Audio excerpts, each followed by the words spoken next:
Selamat datang kembali dalam sesi pendalaman kita. Kali ini nih kita akan fokus ke satu aspek intuisi yang seringkali terasa paling membingungkan tapi juga paling kuat, emosi. Hmm, Kita nggak cuma akan bahas apa yang Anda rasakan, tapi lebih dalam lagi, bagaimana sih cara Anda merasakannya? Pernah nggak Anda ngerasa punya firasat kuat, tapi aduh, susah gitu ngejelasin kenapa atau gimana persisnya rasanya? persis. Dan sumber kita kali ini kan bab 9 dari materi yang Anda bagikan itu ya. Judulnya emosional. Bagaimana saya merasakannya? Betul. Jadi, misi kita bareng-bareng sekarang ini adalah membongkar gimana sih emosi dan intuisi atau gut feel ya, firasat mendalam itu sebenarnya saling terkait erat. Kita akan pakai sebuah kerangka kerja yang menurut saya menarik banget dari bab ini buat bantu Anda jadi lebih peka sama sinyal-sinyal internal ini. Krusial soalnya. Betul sekali. Jadi, tujuannya bukan cuma sekedar tahu nama emosi ya, kayak senang atau cemas, tapi benar-benar ngerasain kualitasnya. Coba deh Anda renungkan sejenak. Gimana sih rasanya cemas di tubuh Anda? Apakah energinya tinggi atau rendah? Apakah rasanya enak atau nggak enak? Nah, pertanyaan bagaimana ini yang akan kita gali bareng-bareng. Karena disitulah seringkali pesan dari gut feel kita tuh tersembunyi. Iya, kalau di pembahasan sebelumnya kan kita mungkin udah nyentuh ya di mana intuisi itu terasa di tubuh ingat bab 8 yang lalu. Ah, iya, iya. Nah, sekarang kita masuk ke lapisan berikutnya. Bagaimana kualitas rasa dari emosi itu sendiri?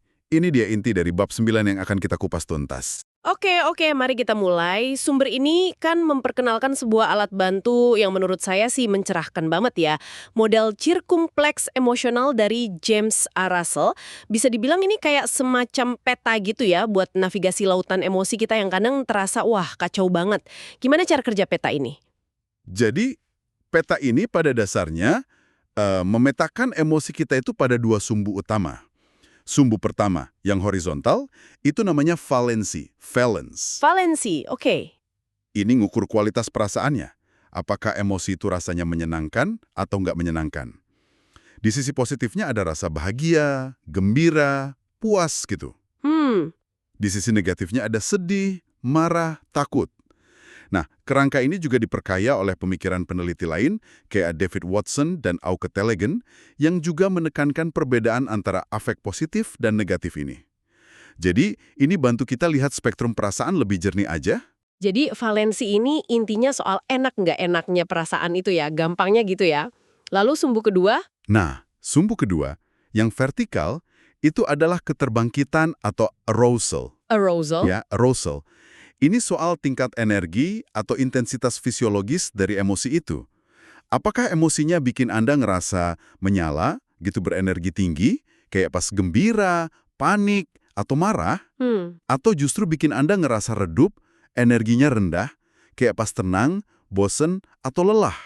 Jadi ini tentang seberapa aktif atau pasif perasaan itu di dalam diri kita. Wah, ini menarik banget. Jadi bukan cuma soal positif atau negatif aja ya, tapi juga soal seberapa kuat atau lemah energinya. Kombinasi dua sumbu ini, valensi dan keterbangkitan akhirnya ngebentuk 4 wilayah gitu ya, atau kuadran emosi. Bisa tolong dijelasin kuadran-kuadrannya? Tentu, tentu. Mari kita lihat ya. Pertama, kuadran I.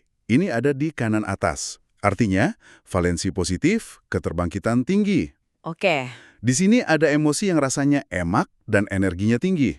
Contohnya ya, gembira yang meluap-luap, sangat antusias, bersemangat gitu. Sip! Terus, kuadran kedua. Ini di kiri atas. Berarti, valensi negatif, keterbangkitan tinggi. Ini wilayah emosi yang rasanya nggak enak, tapi energinya tinggi. Contohnya, marah besar, cemas hebat, panik atau takut banget. Bikin kita gelisah dan teraktivasi gitu. Saya bisa bayangin sih kuadran kedua ini rasanya nggak nyaman tapi kayaknya bikin kita pengen gerak atau ngelakuin sesuatu ya. Lanjut ke kuadran yang bawah. Betul sekali. Nah, yang bawah, kuadran 3. Ini di kiri bawah. Artinya, valensi negatif, keterbangkitan rendah. Emosi di sini rasanya nggak enak dan energinya rendah. Contoh, sedih yang mendalam, bosan akut, ngerasa lelah secara emosional, putus asa, gitu. Rasanya berat dan bikin lesu. Hmm, Terakhir, kuadran 4. Ini di kanan bawah. Berarti, Valensi positif, keterbangkitan rendah. Nah, ini area emosi yang rasanya enak, tapi energinya rendah dan cenderung menenangkan. Contoh, ngerasa tenang, damai, puas, rileks, atau sekedar nyaman aja. Jadi jelas banget ya perbedaannya. Misalnya nih sama-sama positif, tapi gembira kuadran 1 itu rasanya menyala. Sementara puas kuadran 4 itu lebih adem gitu ya. Ini nggak sih cara pandang yang jauh lebih kaya sih terhadap emosi dibanding sekedar ngasih label senang atau sedih aja? Dan yang paling penting nih untuk Anda, pendengar, model ini bukan cuma sekedar teori di awang-awang loh. Kegunaannya sangat praktis. Pertama, ini bantu Anda mengorganisir pengalaman emosional Anda yang mungkin kadang terasa campur aduk banget. Oke. Kedua, Anda jadi bisa memahami hubungan antar emosi secara lebih jelas. Kenapa sih marah sama cemas itu rasanya beda dari sedih? Padahal sama-sama negatif.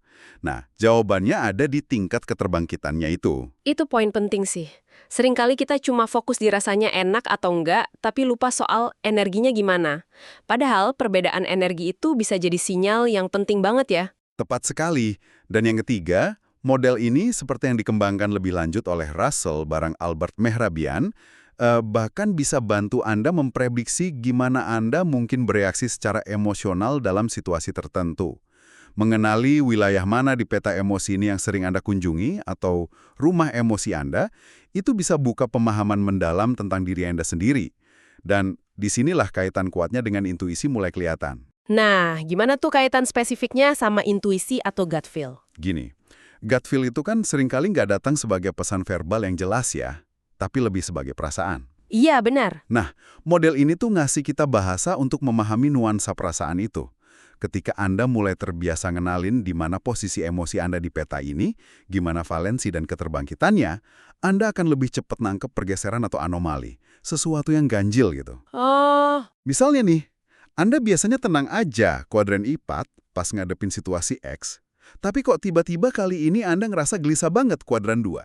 Nah, pergeseran yang nggak terduga inilah yang bisa jadi sinyal kuat dari gut feel Anda bahwa ada sesuatu yang perlu diperhatikan. jadi mengenali pola normal kita itu memungkinkan kita ngenalin penyimpangan yang bermakna ya? Kayak alarm internal gitu yang bunyi. Persis. Atau gini, mengenali rumah emosi Anda di peta ini bisa ngungkapin bias bawaan dalam intuisi Anda. Misalnya, kalau Anda secara alami seringnya ada di kuadran I4, tenang, puas. Anda mungkin secara nggak sadar lebih lambat nangkep sinyal bahaya intuitif yang sering muncul sebagai keterbangkitan tinggi, misalnya di kuadran 2. Ah, oke. Jadi, tahu default Anda itu bantu Anda lebih waspada terhadap sinyal yang mungkin biasanya Anda abaikan. Ini menarik banget sih. Bab ini juga ngasih contoh yang menurut saya kuat banget ya, untuk ngembarin kompleksitas emosi dan gimana model ini bisa bantu. Ada cerita tentang reaksi orang pas lihat foto anak kecil, usia sekitar 2-3 tahun, kayaknya hidupnya susah gitu. Ada luka, kotoran, tapi dia lagi nawarin makanan. Iya, anekdot itu emang menggugah banget. Sumbernya kan cerita reaksi penulisnya sendiri yang berubah. Awalnya sedih ngelihat kondisi anak itu, kuadran 3 negatif energi rendah, tapi terus ngelihat kemurahan hatinya nawarin makanan, muncul rasa bahagia atau terharu gitu. Kuadran 1 positif energi tinggi. Tapi kan nggak semua orang reaksinya sama ya. Temennya justru malah ngerasa skeptis terus marah. Kuadran 2 negatif energi tinggi. Mungkin marah sama situasinya atau sama fotografernya gitu kan. Bisa jadi. Tapi respons emosional di petanya bisa macem-macem. Nah, contoh ini dengan indah nunjukin beberapa hal penting. Pertama, emosi kita tuh bisa berlapis dan berubah dengan cepat. Kedua, stimulus yang sama bisa micu respons yang beda banget pada orang yang beda, tergantung ya latar belakang sama interpretasi mereka. Dan ketiga, inilah kenapa memahami peta emosi Anda sendiri jadi penting banget buat nafsirin sinyal internal atau gut feel Anda itu. Respons emosional Anda, kombinasi valensi dan keterbangkitannya, itu adalah data yang berharga. Data yang perlu kita pelajari cara bacanya ya. Bab ini juga sempat nyinggung kisah tentang Sorat, seorang peneliti bioteknologi muda, walaupun ceritanya nggak tuntas ya di sumber kita, tapi situasinya relevan kan ya? Sangat relevan. Si Saurabh ini kan harus presentasi pakai banyak gambar visual. Pas banget setelah seniornya nyajiin data kuantitatif yang rumit dan padat, Waduh. dia ngerasa presentasinya bakal kayak buku cerita anak-anak dibanding ensiklopedia gitu. Kita emang nggak tahu akhir ceritanya gimana. Tapi kita bisa bayangin lah emosi yang mungkin muncul. Cemas, kuadran I, ngerasa nggak cukup baik, kuadran 3, atau mungkin ya kombinasi keduanya. Nah, ini dia nih. Kalau aja si Salrop ini akrab sama PT emosinya, dia bisa ngidentifikasi perasaannya, misalnya, oke, saya sekarang di kuadran ini, cemas, energinya tinggi tapi negatif. Langkah berikutnya kan dia bisa nanya, kecemasan ini murni karena tekanan situasi aja, atau jangan-jangan gut feel saya nangkap ada yang salah nih sama pendekatan presentasi saya. Perlu saya ubah nggak ya? Itu dia intinya. Mengenali koordinat emosi Anda itu langkah pertama. Langkah kedua adalah menginterogasinya. Apa pesan di balik perasaan ini? Apakah ini reaksi biasa aja atau ini sinyal intuisi? Inilah kenapa fondasi buat ngasah gut feel emosional itu adalah kemampuan ngenalin dan ngidentifikasi emosi secara akurat. Makanya, sumber ini ngasih beberapa latihan praktis di bagian menguasai intuisi Anda. Oke, nah ini bagian pentingnya nih. Gimana caranya kita bisa ngelatih kepekaan ini pakai model tadi? Apa aja langkah praktis yang disaranin? Ada beberapa langkah sih yang bisa Anda coba secara rutin. Pertama, ya gunakan peta ser kompleks pribadi itu. Coba deh secara sadar petakan emosi-emosi yang sering Anda rasain sehari-hari ke dalam 4 kuadran itu. Di mana sih rumah emosi Anda? Ada pola tertentu nggak?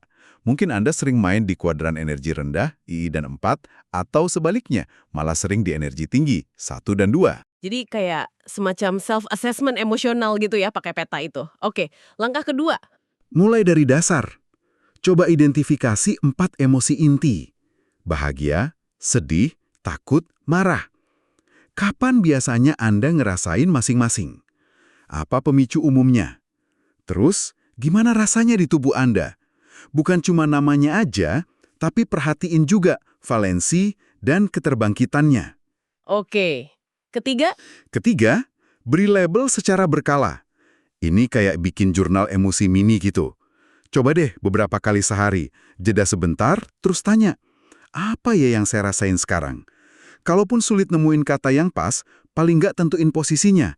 Ini positif atau negatif? Energinya tinggi atau rendah? Ini juga nanti bakal memperkaya kosakata emosi Anda seiring waktu. sip. Keempat, Keempat, refleksikan respons Anda. Jadi nggak cuma ngasih label, tapi tanya juga, kenapa ya saya ngerasa begini? Apa pemicunya? Sumber juga ngingetin buat bedain antara emosi dasar yang seringkali otomatis, kayak kaget atau jijik gitu, sama emosi sadar diri yang lebih kompleks, kayak malu, bersalah, bangga, yang butuh pemikiran dan penilaian diri. Dan yang kelima terakhir, Kelima, gunakan anekdot atau skenario. Latih otot empati dan pemahaman nuansa emosi dengan menganalisis perasaan karakter dalam cerita, film, atau bahkan skenario hipotetis yang dikasih di sumber. Misalnya, gimana perasaan Anda kalau dapat promosi? Atau kalau ngadepin PHK? Atau kalau tahu pemasok Anda ternyata nggak etis? Membayangkan dan metain emosi dalam skenario kayak gini tuh ngelatih kepekaan Anda. oke. Dan perlu diingat ya, ini tuh latihan yang berkelanjutan. Manfaatnya nggak datang dalam semalam. Tapi dengan ngelatih kesadaran ini, Anda nggak cuma bakal lebih pinter ngenalin nama emosi, tapi juga makin peka sama sensasi fisik yang nyertainya. Rasa sesak di dada pas cemas, kuadran 2, rasa hangat nyebar pas puas, kuadran 4, perut melilit pas takut, kuadran 2 atau 3, tergantung intensitasnya. jadi nyambungin peta emosi tadi sama sensasi fisik yang nyata di tubuh kita ya. Itu yang nguatin koneksi ke gut feel. Tepat sekali.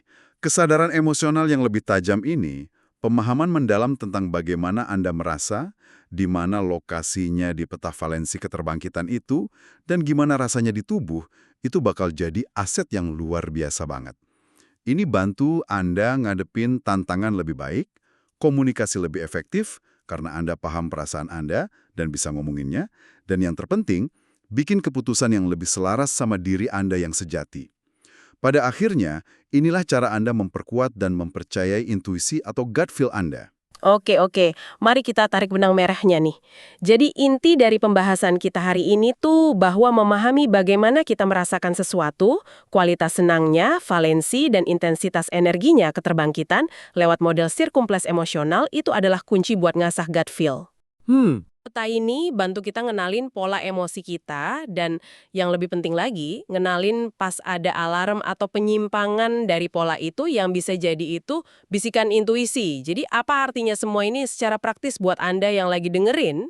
Ya, anggap aja model CIR kompleks ini bukan cuma konsep psikologi ya, tapi ini alat navigasi pribadi Anda.